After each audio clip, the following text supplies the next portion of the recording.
चलिए ध्यान दीजिए बच्चों, हम लोग पढ़ रहे थे कक्षा 11 में सेट थ्योरी। तो देखिए सेट थ्योरी हम लोग 1.2 तक पढ़ चुके थे।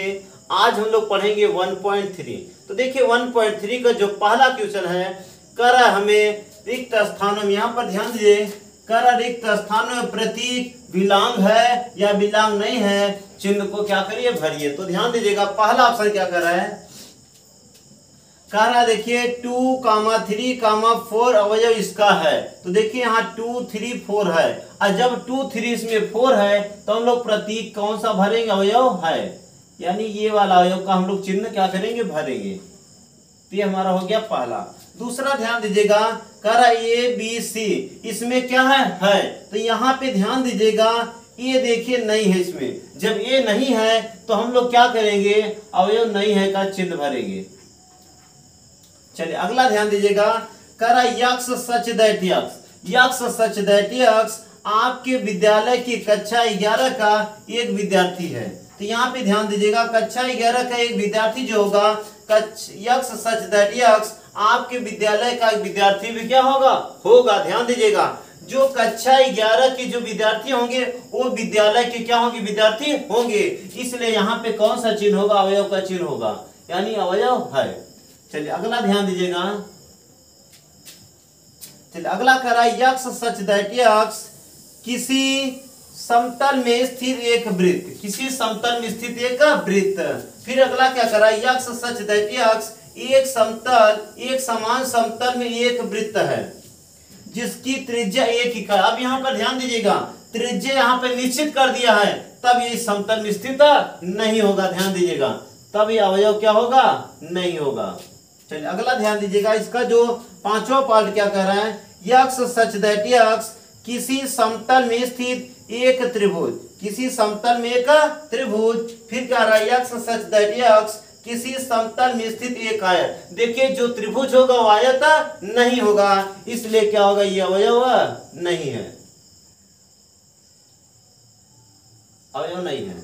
चलिए अगला ध्यान दीजिएगा, इसका जो छठवां पार्ट है, कह रहा है यक्ष सच दैट यक्ष किसी समतल में स्थित एक समबाहु त्रिभुज है। अगला क्या कर रहा है, यक्ष सच दैट यक्ष किसी समतल में स्थित एक समबाहु त्रिभुज है। तो जो इसमें देखिए समबाहु त्रिभुज है वो इस समतल में समबाहु त्रिभुज होगा, यानी निश्चित है, तब ये क्या होगा, अवयव होगा।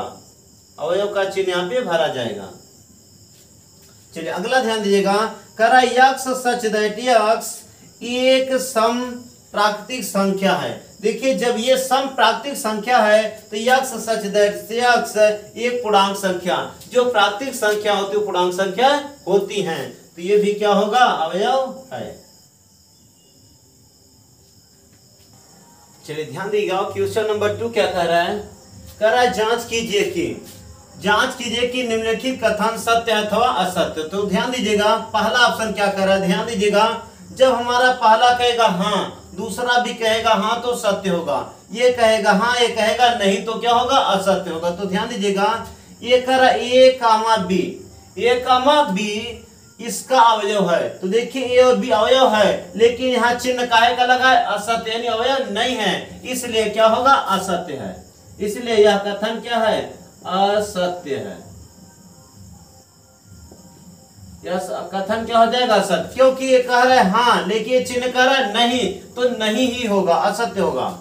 अगला ध्यान दीजिएगा, ए कामा ई, ए और ई क्या है, अंग्रेजी वर्णमाला के क्या स्वर है। जब ये स्वर है तो यक्ष सच दैट यक्ष अंग्रेजी वर्णमाला के स्वर, यानी इसमें विलांग होगा। जब इसमें विलांग होगा तो यह कथन क्या होगा, हमारा सत्य होगा। कथन हमारा क्या है, सत्य है। चलिए अगला ध्यान दीजिएगा, 1, 2, 3 कह रहा है 1, 2, इसमें अवयव नहीं है। देखिए 1, 2, 3 है, लेकिन इसमें 1 है और 3 है, 2 नहीं है, इसलिए क्या है, असत्य है, असत्य है। चलिए अगला ध्यान दीजिएगा, ये देखिए यहाँ पर, ये देखिए इसमें है, ये देखिए जो समुच्चय ये दिख रहा है ये इसका अवयव है, इसलिए क्या है, सत्य है, सत्य है। चलिए अगला ध्यान दीजिएगा, ये देखिए एक समुच्चय दिख रहा है, ये हमारा क्या दिख रहा है, समुच्चय दिख रहा है। अगर ये अवयव होता तो सत्य था, लेकिन ये समुच्चय दिख रहा है इसलिए इसका अवयव नहीं होगा, तो ये क्या हो जाएगा, असत्य।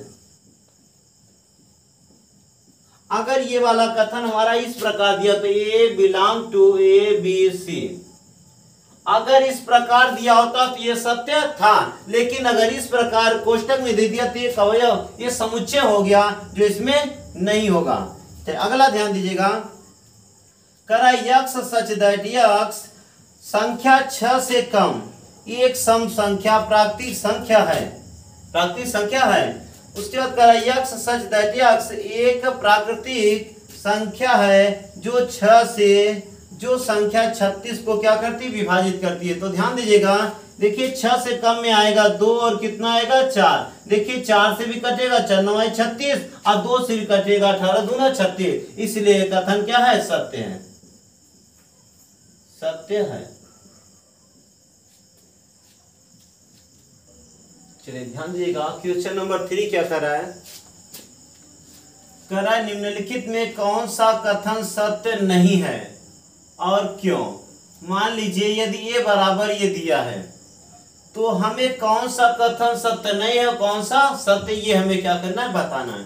तो ध्यान दीजिएगा, पहला जो कह रहा है, कह रहा देखिए समुच्चय 3,4 अवयव ए का है, ए में है। तो देखिए यहाँ पे हम देखेंगे 3,4 है कि नहीं, तो देखिए 3,4 है, इसलिए पहला हमारा क्या है, सत्य है, पहला क्या है, सत्य है। चलिए दूसरा देखिए 3,4 अवयव ए का है, यानी देखिए एक अवयव भी दिख रहा है, 3,4 अवयव ए में है, इसलिए ये भी हमारा क्या है, सत्य है, ये भी सत्य है। तीसरा देखिए कह रहा 3,4 यानी समुच्चयों का समुच्चय है ए का, तो देखिए वो भी क्या है, हमारा सत्य है, ये भी क्या हमारा सत्य है, क्योंकि समुच्चय का समुच्चय दिख रहा है इसलिए समुच्चय है। चलिए अगला देखिए 1,1, देखिए एक अवयव है किसका, ए का, देखिए तो एक इसमें है अवयव ए में, यानी ये भी क्या हमारा सत्य है। चलिए अगला देखिए, अब एक देखिए, एक कह रहा है समुच्चय है, यहाँ पे देखिए 1 कह रहा है समुच्चय ए में है, लेकिन ये क्या है, गलत है, क्योंकि अवयव है एक अवयव है ना कि वो समुच्चय है, इसलिए क्या हो गया, असत्य।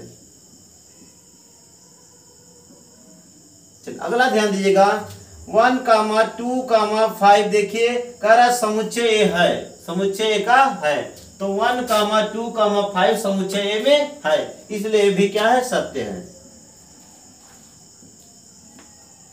आगे ध्यान दीजिएगा, कह रहा 1,2,5 ये एक अवयव है, यहाँ पे देखिए समुच्चय ए में था, लेकिन यहाँ अवयव कह रहा है, अवयव का चिन्ह दिख रहा है, इसलिए क्या हो जाएगा, असत्य, असत्य। चलिए अगला ध्यान दीजिएगा 1,2,3 देखिए यहाँ पे देखिए 1,2,3 देखिए जो 3 है और 4 हमारा एक अवयव है, ना कि अलग है। अगर अलग होता तो सत्य था, लेकिन ये क्या हो गया, अलग हो गया है, इसलिए क्या है, असत्य। अगला ध्यान दीजिएगा, कह रहा 5 एक अवयव है ए का, लेकिन 5 अवयव नहीं बल्कि वो क्या है, समुच्चय है, इसलिए क्या है, असत्य है। चलिए ध्यान दीजिएगा, क्वेश्चन नंबर जो 4 है वो कह रहा है सभी समुच्चयों का उपसमुच्चय लिखिए। तो देखिए सभी समुच्चयों का उपसमुच्चय जो होता है 2 की पावर n होती है, यानी उपसमुच्चयों की संख्या क्या होती है, 2 की पावर n। तो देखिए पहला देखिए इसमें n बराबर एक अवयव दिख रहा है, एक अवयव, तो देखिए 2 की पावर n का मतलब हो जाएगा 2 की घात 1, मतलब 2 ही आएगा। तो देखिए इसमें उपसमुच्चय क्या क्या आएंगे, पहला तो हो जाएगा 5 हो जाएगा, और दूसरा क्या आएगा, देखिए दूसरा ए ही हो जाएगा। चलिए ये हमारा हो गया आंसर। इसमें देखिए इसमें n बराबर कितना दिख रहा है, 2 अवयव दिख रहे हैं, तो देखिए 2 की पावर n बराबर क्या हो जाएगा, 2 की पावर 2, यानी 2 दूनी कितना आ जाएगा, 4। अब देखिए क्या आ जाएगा, उप समुच्चय संख्या क्या होगी, पहले तो 5 हो जाएगा, उसके बाद a होगा, अगले ब्रैकेट में क्या हो जाएगा, b हो जाएगा, और जो हमारा अगला चौथा होगा a, b हो जाएगा, ये हो जाएगा हमारा आंसर। चलिए देखिए तीसरे में देखिए 3 अवयव दिख रहे हैं, यानी n बराबर कितना दिख रहा है, 3। तो 2 की पावर n बराबर देखिए 2 की पावर 3 यानी कितने बनेंगे 8 बनेंगे। 2 दूनी 4 दूनी 8 बने। तो यहाँ से ध्यान दीजिए उप समुच्चय की संख्या पहले क्या हो जाएगी, पहले तो हमारा होगा 5 होगा, उसके बाद 1 होगा, उसके बाद 2 होगा, उसके बाद क्या होगा 3 होगा, उसके बाद ध्यान दीजिएगा 1, 2 होगा, उसके बाद होगा 1, 3 हो जाएगा, उसके बाद देखिए 2, 3 होगा, उसके बाद देखिए 1, 2, 3 पूरे हो जाएंगे। देखिए कितना हुआ 1 2 3 4 5 6 7 और 8 ये हमारे क्या हो गए उपसूचक संख्या पूरी हो गई। और लास्ट वाला जो देखिए इसका जो ऑप्शन है इसका देखिए जो होगा यही हमारा क्या होगा 5 ही इसका क्या हो जाएगा आंसर। चलिए ध्यान दीजिएगा क्वेश्चन नंबर 5 और 6। तो देखिए 5 क्या कर रहा है पीए के कितने अवयव हैं यदि a बराबर 5। यहाँ पर देखिए 5 रिक्त समुच्चय को प्रदर्शित करता है, किसको रिक्त समुच्चय। इसका मतलब यहाँ पर ध्यान दीजिएगा यदि a बराबर देखिए 5 दिया है, a बराबर क्या दिया है 5, तो n बराबर हम लोग लिख सकते हैं क्या 0, क्योंकि 5 रिक्त समुच्चय को प्रदर्शित करता है। तो 2 की पावर n, तो 2 की पावर क्या हो जाएगा 0 हो जाएगा, जिसमें अवयव की संख्या क्या होगी 1 होगी। तो यहाँ पे ध्यान दीजिएगा जब a बराबर कितना 5 दिया है तो pa बराबर ये भी क्या होगा 5 ही हमारा होगा। चलिए देखिए आगे छठवां क्वेश्चन क्या कर रहा है निम्नलिखित को अंतराल रूप में व्यक्त कीजिए। ध्यान दीजिएगा अगर देखिए 2 ग्रेटर देन x, अगर ये चिन्ह दिखेगा तो ये देखिए हमारा होता है क्लोज ब्रैकेट, ये क्या होता है क्लोज ब्रैकेट। अगर ये नहीं लगा होगा तब ये देखिए हमारा लगता है ओपन ब्रैकेट। तो यहाँ पे ध्यान दीजिएगा अंतराल देखिए क्या कर रहा है,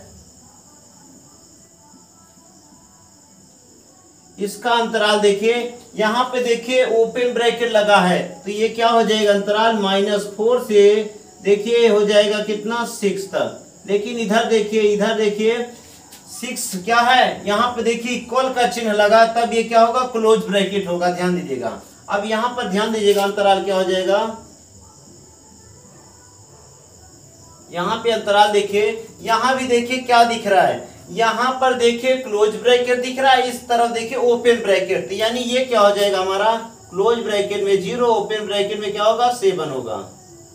चलिए अगला ध्यान दीजिएगा ये दूसरा ऑप्शन, यहाँ पर देखिए अंतराल क्या हो जाएगा,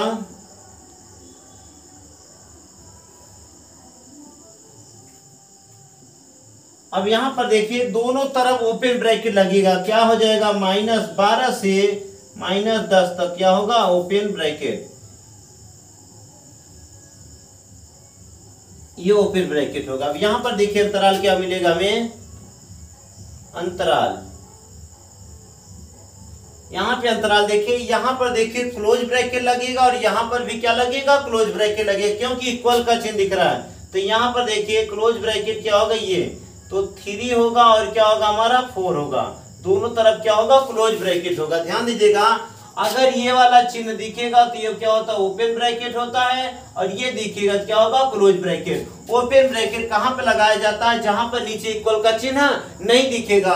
अगर इक्वल का चिन्ह दिखेगा तब ये हम लोग क्या करते हैं क्लोज ब्रैकेट का प्रयोग करते हैं। चलिए ध्यान दीजिएगा जो हमारा क्वेश्चन नंबर 7 दिख रहा है इसमें कुछ अंतराल दिए हुए हैं और हमें समुच्चय निर्माण रूप में इसको क्या करना है लिखना है। तो देखिए पहला जो होगा हमारा देखिए ओपन ब्रैकेट दिख रहा है, जो ओपन ब्रैकेट दिख रहा है तो इसका समुच्चय क्या होगा देखिए x सच दैट x, ये जो होगा हमारा x जो होगा बिलोंग होगा रियल नंबर यानी वास्तविक संख्या से क्या होगा बिलोंग करेगा।